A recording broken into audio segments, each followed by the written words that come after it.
You're listening to the Country Chat Podcast with your host, Dom. Subscribe, give a 5-star rating, and follow us on Twitter at country_chat. And stay up to date. Hi there, you're listening to the Country Chat Podcast with me, Dom. Today I've got a new person to the country scene, and his name's Jake Aldridge. Hi, Jake. Hey Dom, how you doing? I'm good, are you? Yeah, very well, thank you. Awesome. Now, you're new to the country scene. You used to be like a rap, hip-hop kind of guy. How is it going into the country scene for you? It's different. It's very different, but I don't mind that, you know. And it's funny because obviously, you know, people are looking at it like it's a massive shift. But to me, I just think, you know, you've just got to make music and release music that you're happy with, you know, and that you're passionate about. And that's kind of what I do, really, you know. Yeah. So I don't really worry myself too much with genres and things like that, you know. I just do what I do, and it just so happens that I'm very much into country pop at the moment, and that's what I'm inspired by. Yeah. How do you think the UK audience is going to take to you? You know, what's your kind of mind frame for that? Are you preparing yourself for the UK country scene? I guess I am, yeah. And it's kind of like, it's really quite nice to see that people have been covering it already, you know, from the countryside, you know, and have been kind of embracing it, you know, and that's really nice to see, especially when I'm not from that genre. But I guess it's nothing new to me because I never felt like my music was that hip hop either. Do you know what I mean? I've always been somebody who's been between genres, so I still feel like I kind of very much am in a way. But, you know, I don't think there's anything wrong with that. I think it's great to be unique in life, to do your own thing, and that's what I've always done. So whatever people call it or whatever they label it as is okay to me. You know, I just hope that people enjoy it. Yeah, I mean, when I first listened to your debut single in the country scene, Partners in Crime, the instant vibe I got was you going for the marshmallow and the, you know, that kind of vibe to go with it, the Marshmallow and Kane Brown kind of scene. Is that what you was going for? Well, yeah, it's funny you say that because when I was working with the producers, that was a song that I sort of played them because, you know, you want to get an idea for the way you want a vocal to be mixed and that kind of thing. So we were using that as a reference track, and it's certainly one that I really enjoy. I enjoy the pop element of the country in today's country world. You know what I mean? I guess a lot of real keen hardcore country fans maybe won't like that aspect of it, but for me, coming from obviously the hip hop and the R&B that I was doing, I really enjoy blending the pop sounds into the country. So it's not too dissimilar, I feel, in terms of sound to some of the stuff I was doing previously. Yeah. Now, when the Florida Georgia Line song Cruise featuring Nelly was one of your kind of like songs that helped you transition into country and think, you know what, this is kind of the route I want to go down. Yeah, well, I always loved Nelly, you see, and I think I liked Nelly so much because he wasn't like, when you tell someone I make hip-hop music, you know, a lot of people think gangster rap, you know, and that sort of thing. So for me, since I wasn't that, it was always nice to look at artists like Nelly and see what they were doing, you know, and I always enjoyed the R&B elements to Nelly's music, and that's kind of where I really got into him.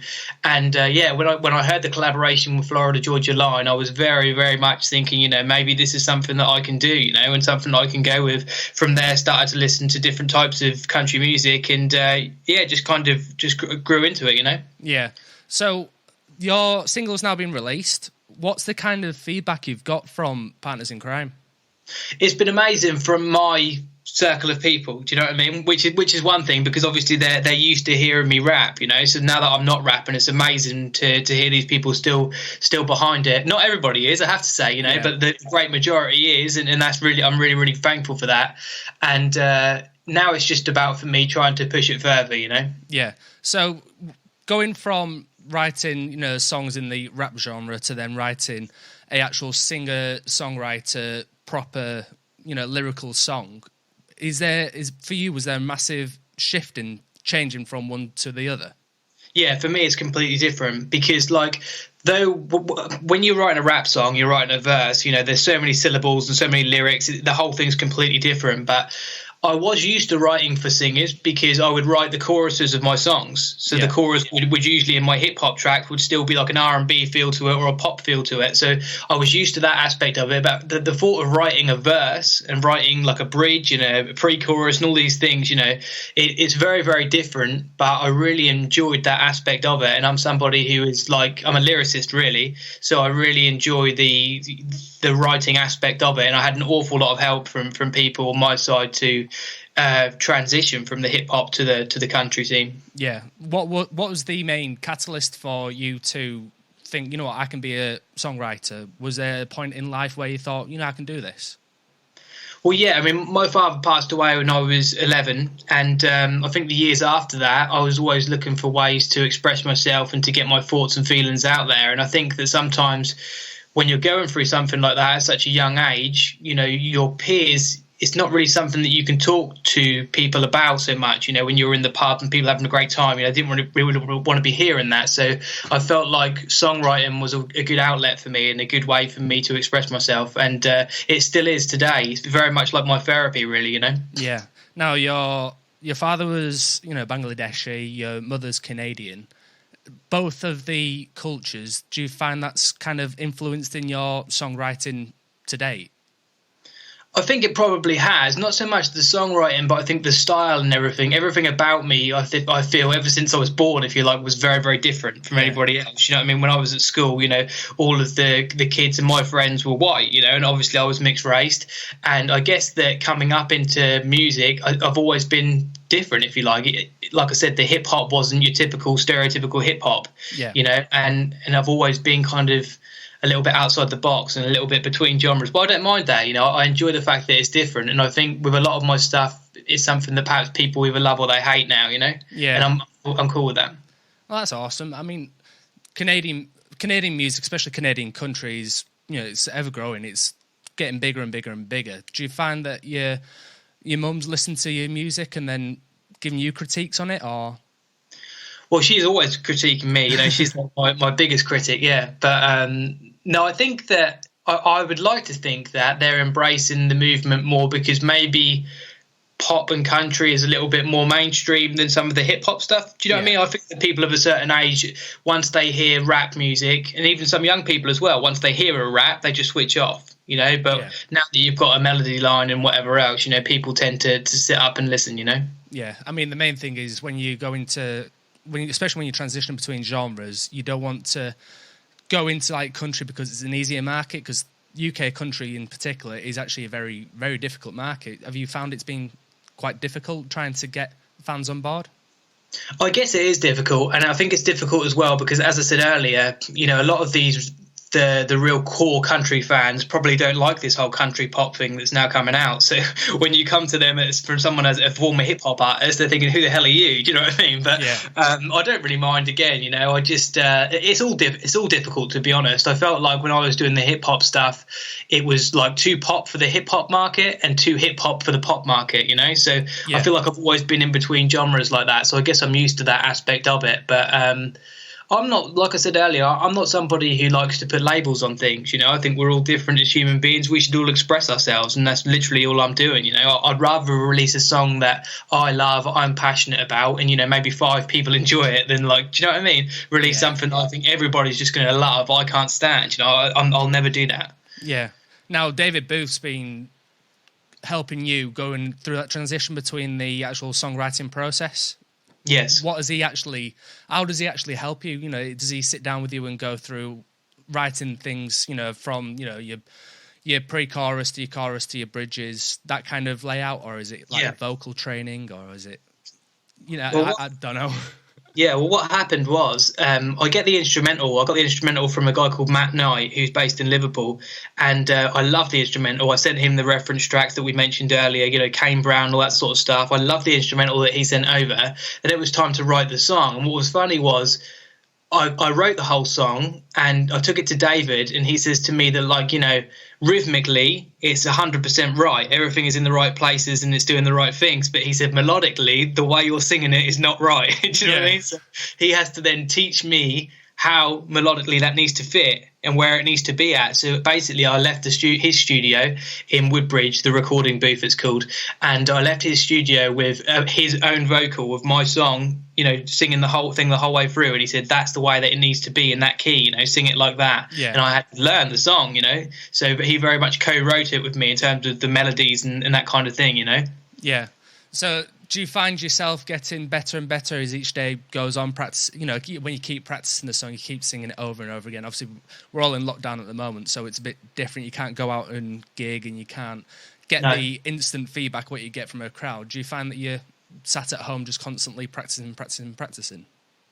Yeah, and as I said, a lot of the social media stuff and the Spotify playlisting and all that kind of thing, there's a lot that goes on with it. So I don't really mind that aspect of it. But yeah, I definitely do get better as time goes on. And I think sometimes I'm somebody that just needs to sit with something for a very long time and I can then get really familiar with it, But to begin with, it's kind of funny, really, because it's not something that comes naturally to me. I think some people would kind of pick it up and just be roughly there or thereabouts, whereas I feel like for me, I could be really, really all over the place, you know what I mean? Yeah. So it was great to have David's help and to get Leanne Louise involved with the track as well, who obviously features on it. And she's obviously an amazing singer, which helps the whole thing kind of just pull together, Yeah, I mean, Leanne Louise has got... I mentioned it on the review I wrote. She's got a very mellow, softer tone to her voice, and it kind of accompanies it quite well. Is that what you was looking for in a featured artist? Well, I think that she might have done that because she's well aware that it's like a backing vocal what she's doing, and perhaps her and David were conscious about her not overshadowing me, because she quite easily could have done, frankly. Do you know what I mean? And I think they both had that in the back of their minds, and it was kind of nice in the studio in a sense to just sit back and let these guys work, because these are people within their genres who have been doing it for years and years and years and years. So sometimes, obviously, with it not being a rap song anymore, I have to sit back and kind of just say, okay, we're doing this then, are we? Do you know what I mean? And and kind of roll with it, which is not my strong point, as David would probably tell you, but I'm getting better, I think. When you're actually in the recording studio then, and you're now laying down a track, say you're now doing a country track, do you find the actual whole process is different to when you was doing the hip hop side? Yeah, I mean, it's very, very different. In a way, I think that it's a bit easier. As I said, that there's not so many lyrics going on. A lot of things are repeated. So in a way, I think it's a little bit easier lyrically in the way that you kind of put it all together. But it's very, very different. And but I am really, really enjoying that aspect of it. The kind of the way it challenges me, and the way that the whole input and output is just completely different to what it would be with hip hop. And it's very it's a cool time for me. Yeah. Now I enjoy the song. I particularly enjoy the chorus. When you write in a song, do you focus on one part and then build everything around it? So say you've got the chorus melody, do you then expand from that into the verses, or do you do it the verse, chorus, etc.?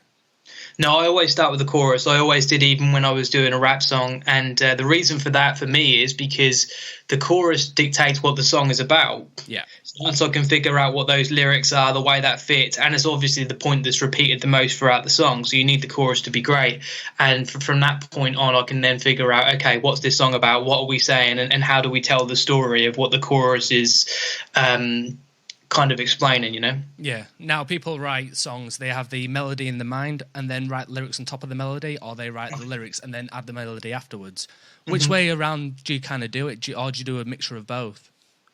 Well, usually I would get the instrumental there in place and then write to that. There have been times where I've been in the car and coming up with my own melody lines and different things like that, and then building the track around that. But the majority of the time I like to have the track there and to write to it. Yeah. Now, when you're writing the actual lyrics, do you write it as a traditional person in pen and paper, or do you do the modern way and record it into your phone and then go back to it later?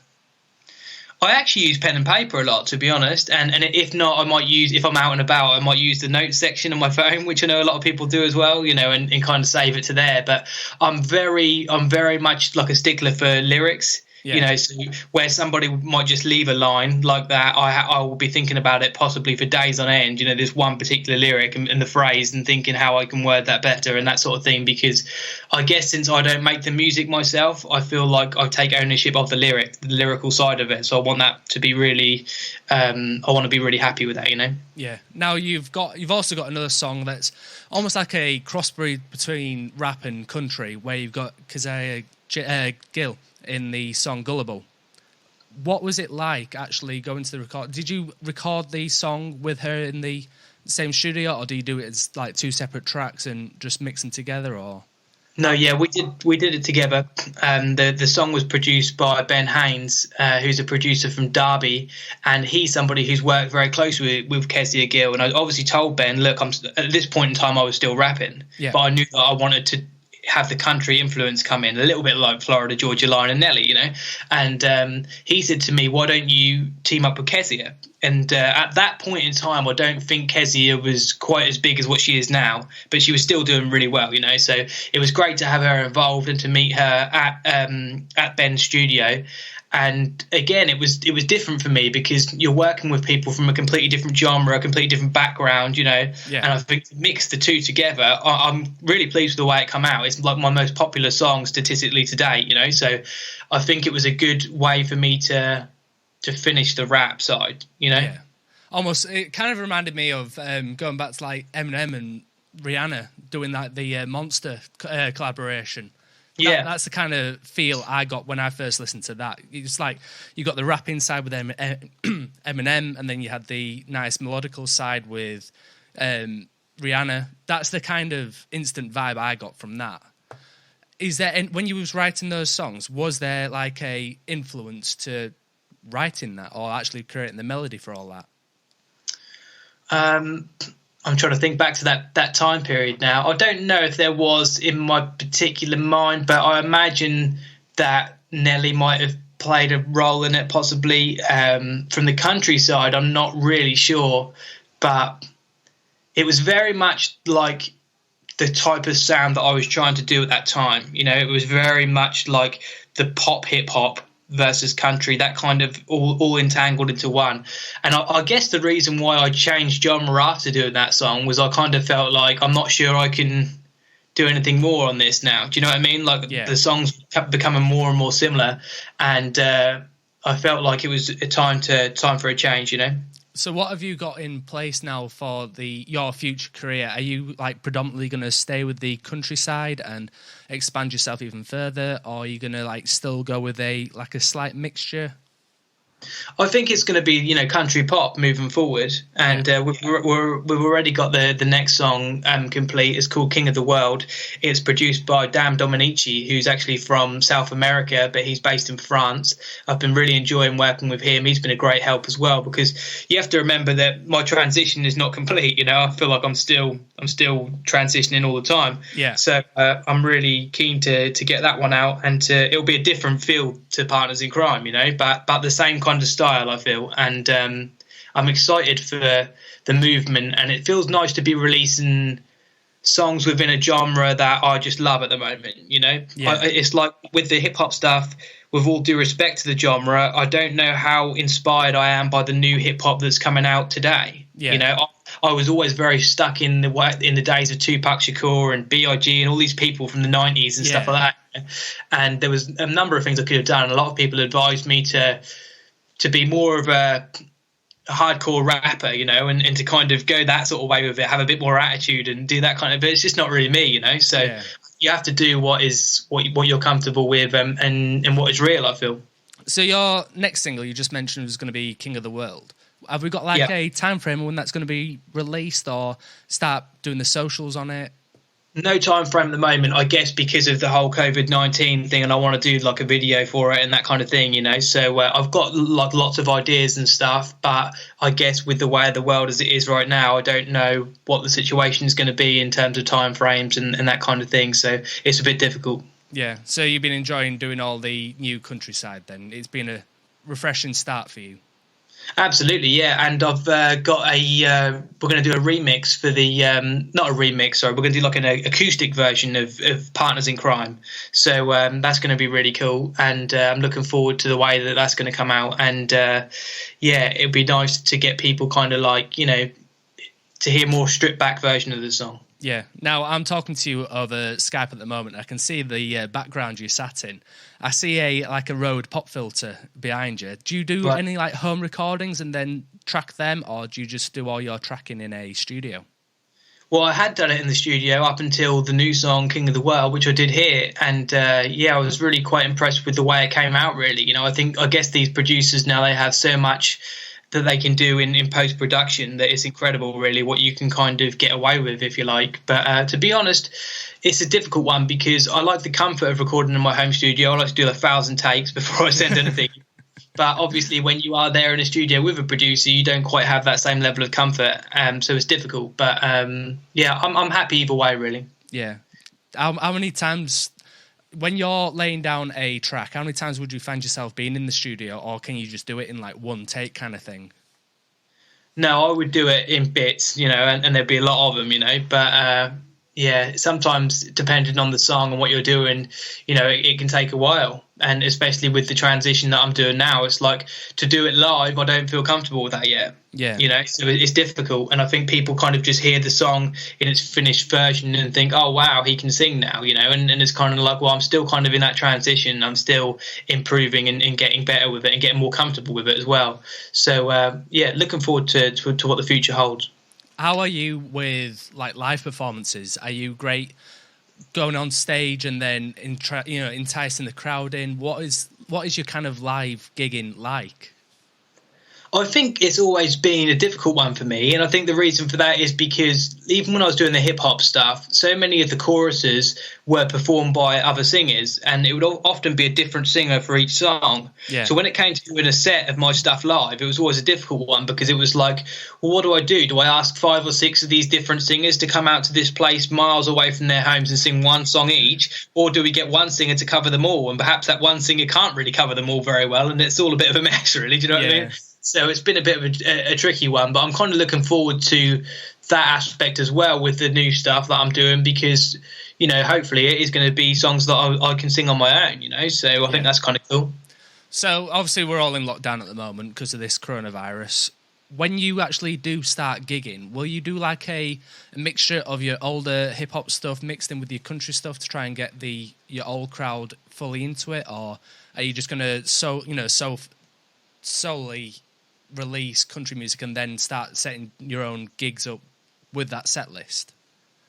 I think the likelihood is that it would be just the new stuff, but I guess it depends where I'm at and who is there, so it depends on the crowd and the type of night that it is, perhaps, Yeah. I think it would be cool to do some old stuff as well, and to throw it all in there, because you've got to remember that, a lot of my fans are people who have followed me from the days of MySpace. I don't know if you remember that. I do. Yeah, they, which is a really cool thing when you think about it, to think a lot of these people are still following me. And obviously, I wouldn't want to neglect them and neglect the old songs and that kind of thing. So it's a difficult one. But yeah, I think we'll probably do a combination of the two. Awesome. So what I'm going to do is I'm going to ask you a couple of questions now on like your growing up. So starting from when you was a kid up through to your teens and then through to your 20s, now into your 30s. What kind of music would you listen to growing up, before you was 11 with both your mum and dad, and then unfortunately when your father passed away? What kind of music would you listen to back then? Well, I guess they listened to a lot of, I grew up in the 90s, really, so a lot of the music that we were listening to then would be that kind of era. Perhaps my parents would listen to slightly before then, but my brother was into hip-hop a lot of the time, so that's all I really remember, was kind of hearing the Dr. Dre's and the Tupac Shakurs and that kind of thing is kind of how I got into it, really. And we were always like more into the lyrics than the beat, Yeah. Now, going on to your 20s and 30s, what kind of music would you listen to now? What's on your current playlist? What is it that gets you up in the morning and gets you boogieing? Well, I love Kane Brown, as you mentioned earlier. You know, I think he's really nailed that country pop kind of sound, which I really, really like right now. I think Dan and Shay are the other ones. I don't know if you're familiar with them or not, but they absolutely like the pop aspect that they do, yet they still have that country aspect to it, is kind of incredible. And I imagine, again, a lot of the real country fans probably won't like these kind of acts perhaps, but I really, really do. Obviously, coming from the pop kind of angle that I've come from, it's a smooth way into it for me, you know. Yeah, I mean, coming from my experience, what I've seen, you know, it's very much, you got your two sides of the swords. You got the American side where they'll love the classic country. You'll have your certain states like Texas where they'll only like certain artists from Texas, but then you'll get other country fans that are like a mixture of everything. And then you got the other side where you've got the UK, where we like pretty much everything. We love the American side, we love the UK side. The UK side is growing massively at the moment, and it's a great time to come into the country scene where there's just so much talent. Do you reckon you can almost compete with the big dogs in the UK? I don't know. It's a difficult one, isn't it? I think it depends how it all goes down, because I think a lot of the country acts that I hear here in the UK, I'm not sure that I hear that many who are really doing the pop kind of country that I'm sort of into, you know? I think a lot of them have still got that. Like a lot of, I guess what I'm trying to say is that, like, when you hear Kane Brown sing, I'm not sure that he really has that country twang, perhaps, that a lot of them do. Like Dan and Shay certainly don't, you know, but a lot of the artists here, like a Kezia Gill or someone I've collaborated previously with, Steve Moyes, you know, they have these very country type of twangs, you know, and I don't have it either. Yeah. So when I sing, it sounds more pop. So the only thing you're kind of relying on to carry it through is the country aspect. And I'm not somebody who plays the guitar, so I think I'm a totally different kettle of fish, you know. But again, I don't mind. Yeah. Do you find that might not to be rude or anything, but hamper you in the long run, or, you know, not being able to say pick up a guitar and sit there and do an acoustic solo on a stage? Do you reckon that might put you a step back or give you some? Yeah, it probably does. It probably does, and it probably kind of has to a degree with what I was doing previously. Because, you know, even people like Eminem and a lot of the rappers, you know, they produce their own music, you know, and that was something that I've never really done and never really been too worried about doing, to be honest with you. I guess that I just enjoy writing the song, I enjoy performing the song, and I'm lucky enough to work with some fantastic producers who take care of the rest, you know.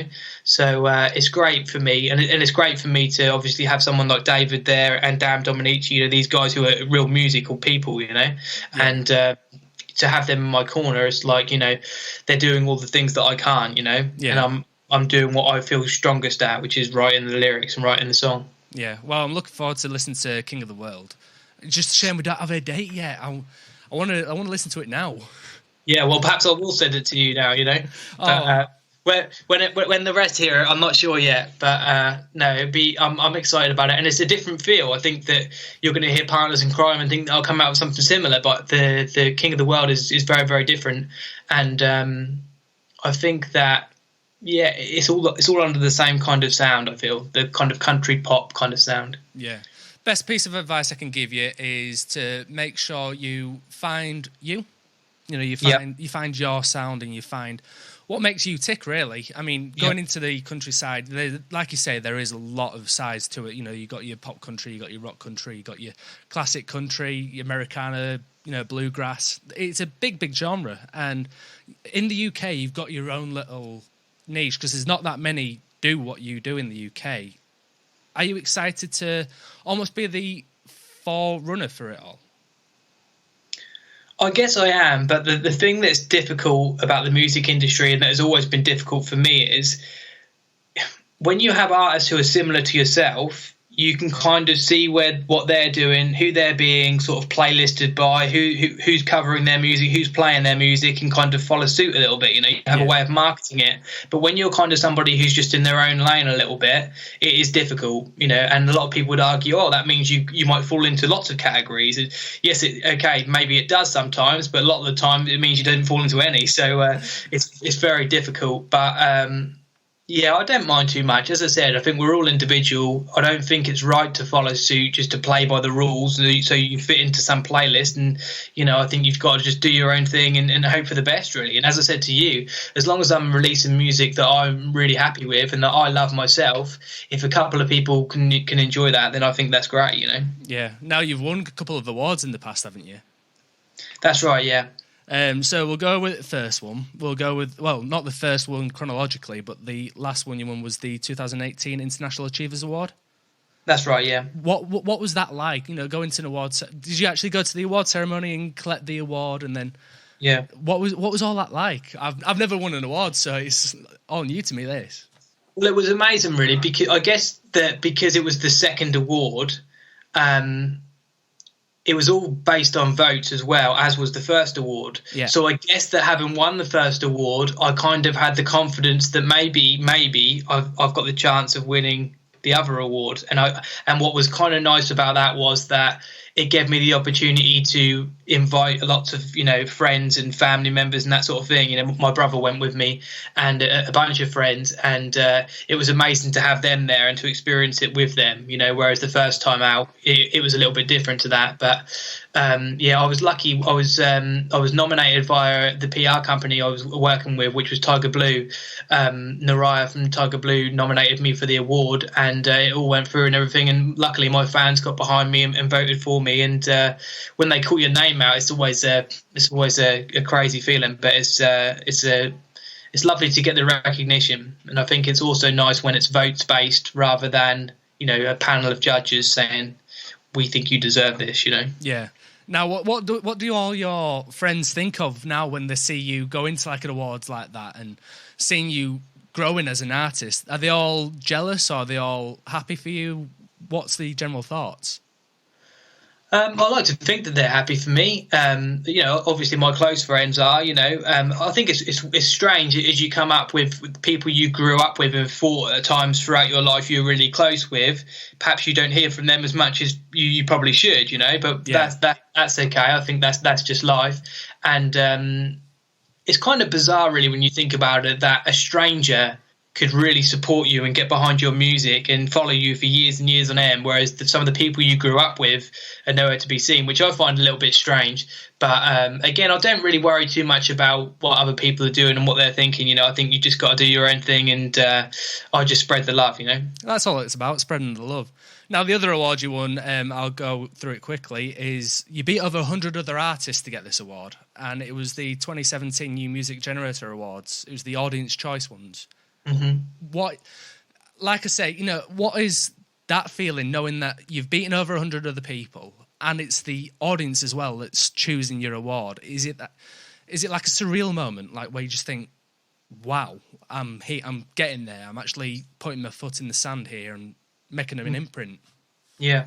Well, I never get tired of telling the story, but I went to the awards ceremony with my friend Tom Moran, who was actually the first person who ever heard my music. Yeah. So he's supported me from the very first day of me making music, and it was just me and him that went to the ceremony, and it was so incredible because when we walked in, it was laid out like the Brit Awards would be. It was. I was really quite impressed with the way they did it, and the room was humongous. It was at the Cambridge Corn Exchange, and the live acts who performed on the night were incredible, which made it kind of feel like, this is really, quite a prestigious event, And what happened was I'd been nominated for the hip hop and electronic category, I think. Yeah. And what happened was they narrowed down the nominees on the night like they would any other award ceremony, and I didn't even make the narrowed down choices from the judges, so really? I kind of sat back and thought, we're a bit out of our depth here, first time at an award ceremony, but it was cool. I was happy to enjoy it. My friend Tom Moran, he was sulking, he was not happy at all, he should be winning that, and he was walking out, and that sort of, it was quite funny looking back. And I think he was even in the toilet at the time when the audience choice came around. But what was funny was, as they announced the nominees for the audience choice, like the final five or the final six, I think it was, the room was kind of erupting as these names were called out and their music was hitting and everything like that. And I thought to myself, there's no way that my name's coming out now, you know. Yeah. And it did. It was like the fifth name, you know, and my music was hitting and your faces on the big screen and that sort of thing. And it was a very surreal moment, you know. And my friend was still in the toilet and they called out the winner. And yeah, that was that. That's awesome. I'm proud for you. That's quite an achievement, that. I mean, going into, and especially having to go into like this industry now where you're going into the country genre, you're now almost creating a new face for yourself where it's a complete different, you know, ballpark. It's a different game completely. Are you looking forward to hopefully being nominated in the future for the country side of the awards?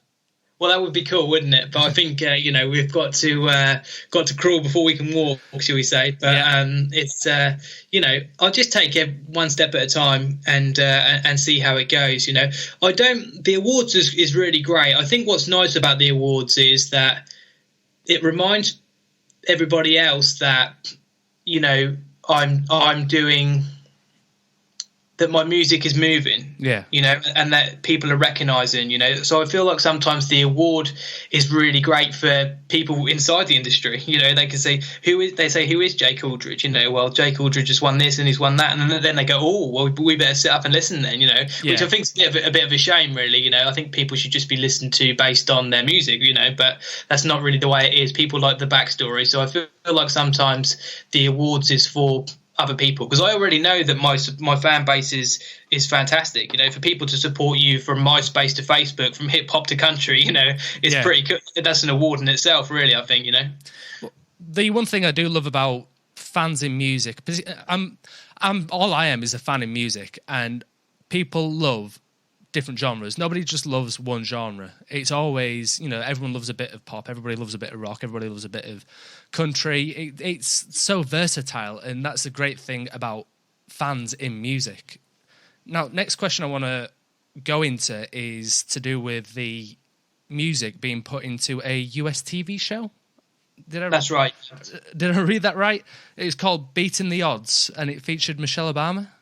Yeah. Road Trip Nation was the company that I submitted the music to, and I'm always looking for ways and avenues to submit and promote my music, you know, to get the exposure. Yeah. So that was just one of them, and Road Trip Nation included it in their episode for their TV documentary, Beating the Odds, and it was like an inspirational type of series, you know, where these students were going around America and telling these most amazing stories about people's lives and them having to overcome all these obstacles in life and that kind of thing.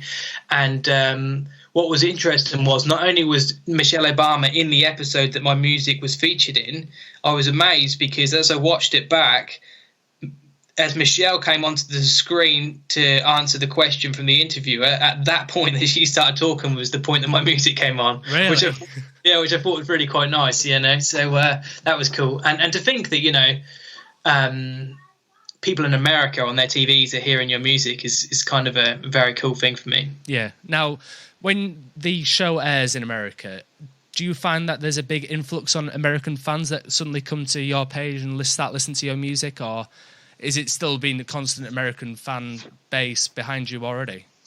I don't think so, to be honest. I think people would think that. I think, like, you know, that there are some radio stations here in the UK that I think people would assume if you're played on them, you get this influx of followers. And I don't think it works quite like that, the way people would think it would back in the day, maybe. But my music has always been I wouldn't say it's so heavily more popular in the UK than it is the US, you know, and I think the reason for that was because I've always been really influenced by American music, whether it was the rap stuff or whether it's the country stuff. So maybe that's the reason. Yeah. Now, you mentioned Tiger Blues, your PR company. Are they still your PR company now? Yeah, we still do bits together, and they're always helping me and giving me new ideas and new ways to push the music. So I have to say a big shout out to them. And over the years, they've been incredible in pushing me further. And sometimes it's nice because obviously I'm not a band; it's just me, you know. So to have that kind of outside influence is very, very helpful. Yeah. So, are you at the moment? Are you an independent artist? Sorry, are you an independent artist, or do you have a label behind you yet, or? No label. It's just me. Just you. So going to like booking gigs or organising your music, do you do all that yourself, or do you have help with a management company, or is it? No, it's usually all me. Wow. Do you But find? I mean, there's some perks to being independent, which a lot of people perhaps don't know, because, if you are signed, I used to think to myself, what's the best thing that could happen to me in my music? And the answer perhaps would be, well, to sign with a major label. But then when you actually break that down and think what's going to happen then, it's actually probably not the best thing for me at all. They'll have me back to rap, do you know what I mean, with a bald head and shades and Yeah. God knows what else, So, and people even suggested it, people used to say to me of labels and different influencers would say, you need to be a more cool rapper. They used to say, you need to wear shades on stage and shave your head again, and all these things. And I was saying it's just not me. So Yeah. I think a lot of artists on labels will have these struggles, and they'll be tied into deals, so it's very difficult. And I think to myself, somebody who just wants to do their own thing and release music, being independent is perfect for someone like me, because I don't even look at it like a business. I look at it like an art and a passion, Well, that's it. It's all about being that passion and keeping that flame going. I just had a image of you looking like Pitbull with some big shades on and a skinhead.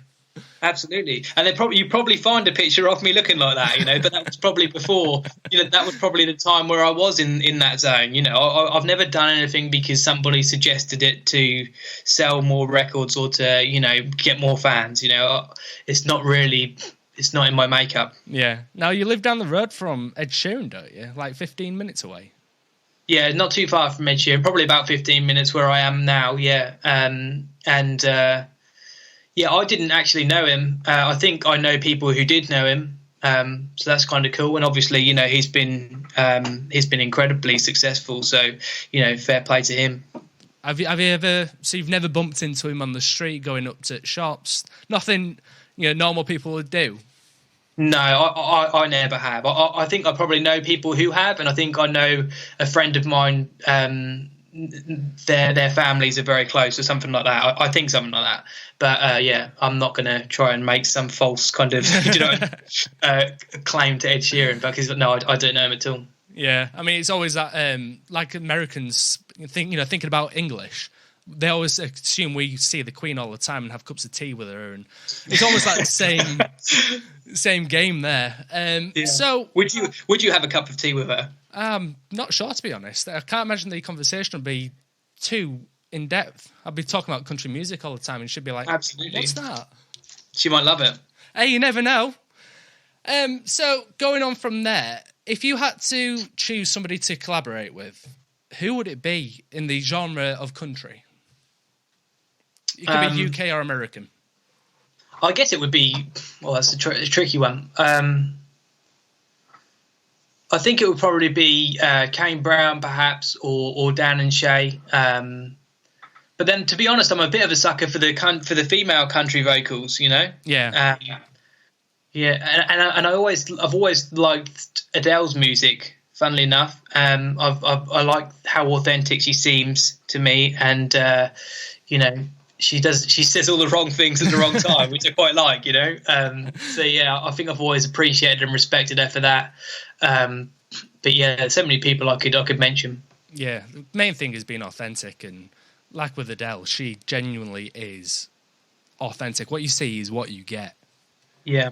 Well, I think it must have came a time where these labels started to realise that actually you don't need to be a size 6 and look like Barbie to to actually do something now. Actually, people can relate and can feel more kind of in touch with the Ed Sheerans and the Adeles and Sam Smiths and God knows whoever else you could think of.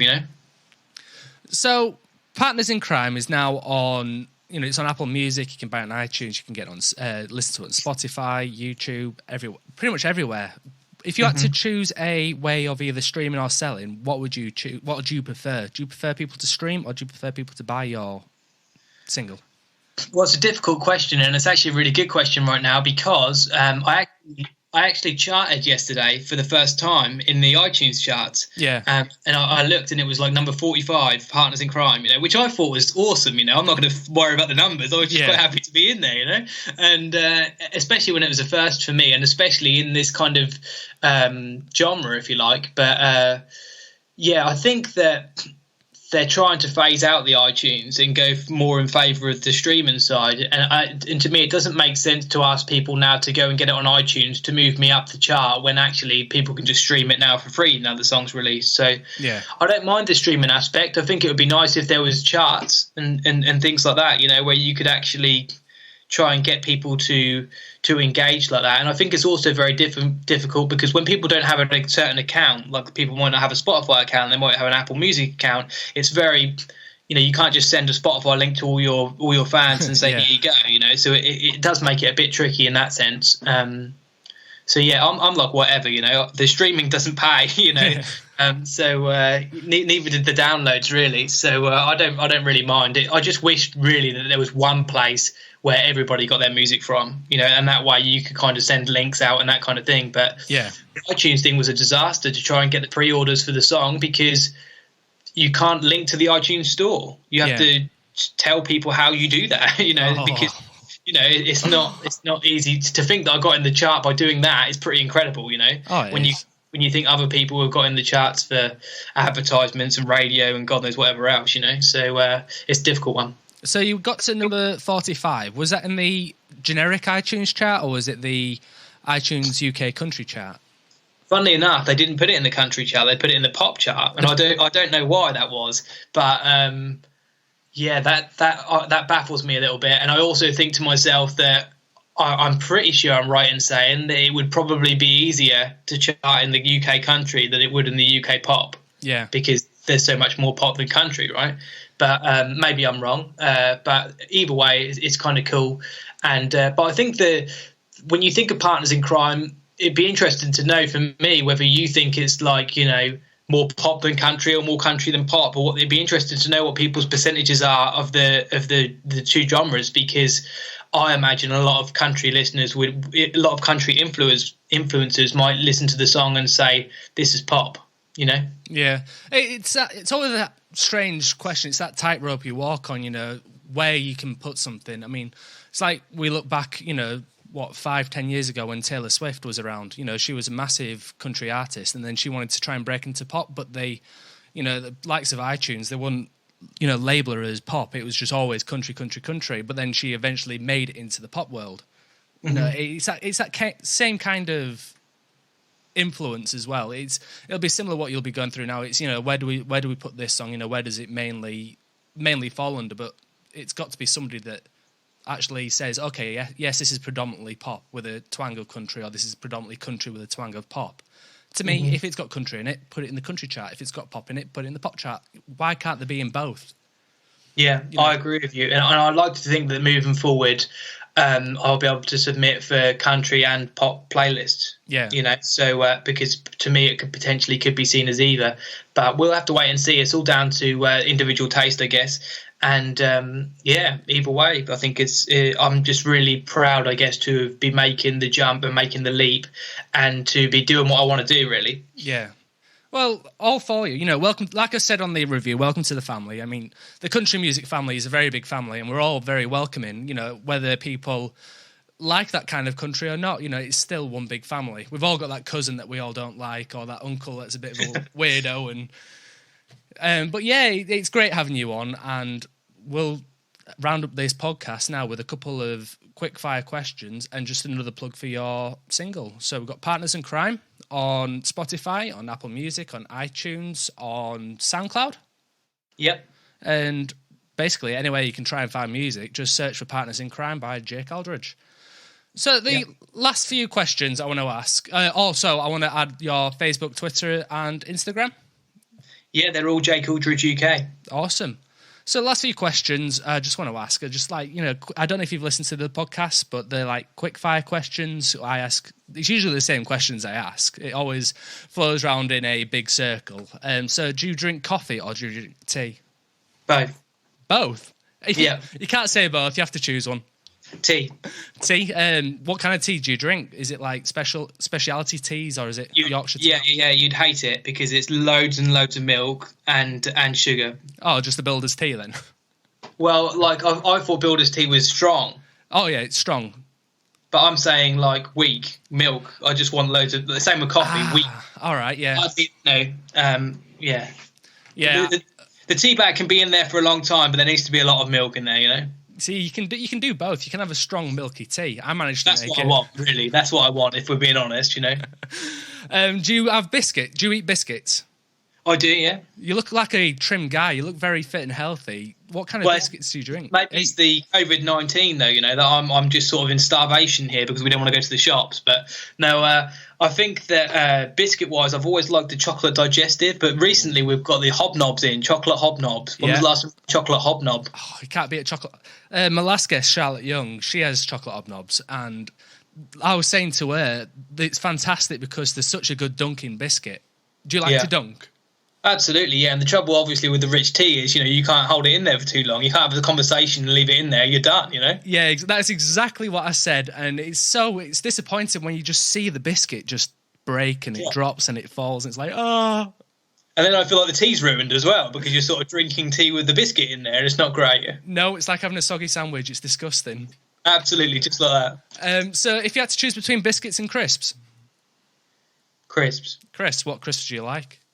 What I like is sweet chili sensations. Is probably my favourite crisp. Oh, I haven't had them in ages. And I eat them to a point where I eat things so quickly, and I eat it so quickly, and it burns my gums a little bit at the top. Yeah, you know, because that sort of spice to it, and no problems with that. Oh, that's awesome! I haven't had sweet chili sensations in ages. Oh, I'm gonna get myself some now, if there's any in the shops. Everyone's panic buying sensations now. Going from that, do you go to the pub? Not really. Not really? If you had to choose between pubbing or clubbing? Pubbing. Pubbing. What kind of drinks would you have at a pub? Well, I used to, if I was in the club, I used to take my iPhone headphones back in the day, and I would just listen to what I wanted to listen to. Predominantly, it would all be like this really heavy dance music, and I'm like a chilled out kind of guy, you know. I wanted to listen to laid back hip hop or my R&B or whatever else. But no, I'd be in the pub now. Drinking is a difficult one for me because really I want to drink wine. Yeah. You know, I want to drink red wine, but I'll probably go for that, or I'd go for. Or I love amaretto. Yes. Disaronno and Coke tastes like Dr. Pepper. Love that. Have you ever had Disaronno and orange juice? Never. What is it like? Really, really good, and everybody turns their nose up at it, but it's really, really good. Is that like fresh orange juice, or is that like cordial? Fresh orange juice. I'm gonna have to try that. Yeah, please do. If you don't learn anything else from me, you know, even if you get rid of my music, chuck it in the bin, use my CD as a placemat for your drink, just try this. Well, at least people will be buying the CD. Yeah, that would be cool. Say you go to a pub, after the pub, do you like fast food? Sure, yeah. What kind of fast food would you go for? I like a pizza. Pizza? What kind of pizza? Well, funny you ask, because one time after a night out, this one kebab shop close to where we are here, they did a chicken tikka kind of pizza. Oh, that sounds good. Because really what I want is a curry, but you can't really get that after a night out. It's just difficult, isn't it? But to have it the pizza, which is what I also love to have after a club night or a pub night, to have a bit of a combination of the two is really, really good. See, the great thing, in the village that I live in at the moment, on the outskirts of York, the next village across, they've got an Indian, and they do a naan bread pizza. So they do your traditional big, elephant's ear naan bread, and then they put the curry on top, and then they put it in the oven like a normal pizza with a bit of cheese on, and it's fantastic. Oh yeah, that sounds good. What would you go for? Sorry, I'm going to ask the question now. Sorry. No, it's fine. What would you do if you were doing if it was Domino's or Papa John's? I'm not a big fan of Domino's because they're very, very expensive, so I'd go Papa John's. Okay. I'd probably go for I usually go for a barbecue chicken kind of pizza. Yeah, I'll go there. I used to love pepperoni and your meat feast, but I just can't take all the oil and the grease because I do Slimming World as well. So do you? It's very rare I actually eat takeaways now. It's kind of upsetting. Okay. If you had to choose between fast food, like a greasy kebab or a pizza at home, or go to a nice fancy sit-in restaurant like a Frankie and Benny's, what would you choose? It's funny you say that because I'm not a big fan of Frankie and Benny's, but I do like to sit in a restaurant and eat. You know, there's something quite nice about that, having some wine, and you know, I like the dining experience. Maybe because I'm not a dancer. Yeah. So I go out and dance, I go out and eat. You know. Go on then. If not Frankie and Benny's, then that was just a kind of example. Where would you go? I love going to Indian restaurants. You know, for me, Chinese is something that is a takeaway, but if you have an Indian, it should always be in a restaurant, I feel. And I like the funky Indian music. Sometimes you get a fish tank in there to look at. You know, I love it. And the poppadoms, the whole works. Love everything about it. What kind of curries do you go for? It could be anything. It could be hot. It could be medium. It could be mild. I don't really mind. I just love it all. That's fair enough. So that's pretty much about it. Is there anything you'd like to add? No, but only thank you so much for all of your support. You know, I really appreciate it, and you've been incredible with the help in the release and that kind of thing. So thanks very much. No worries. Well, like I say, I'm looking forward to hearing King of the World, and I'm looking forward to just seeing how the future progresses for you. You know, it can be a tricky genre to make a name for yourself because everyone's judgmental. Everybody is. We've all got our own opinions, and so far, I like what you're doing. So it'd be great to see how you develop even further. Yeah, thanks very much. I'm going to send you King of the World and a big bag of chili sensations just to seal the deal. That's perfect. You've just made my day now. Excellent. All right, thanks everybody for listening. Today it's been with Jake Aldridge, and I'll see you all next time. Bye. That was the Country Chat Podcast. Join Dom next time for exclusive interviews, reviews, and general chit-chat on all things country music.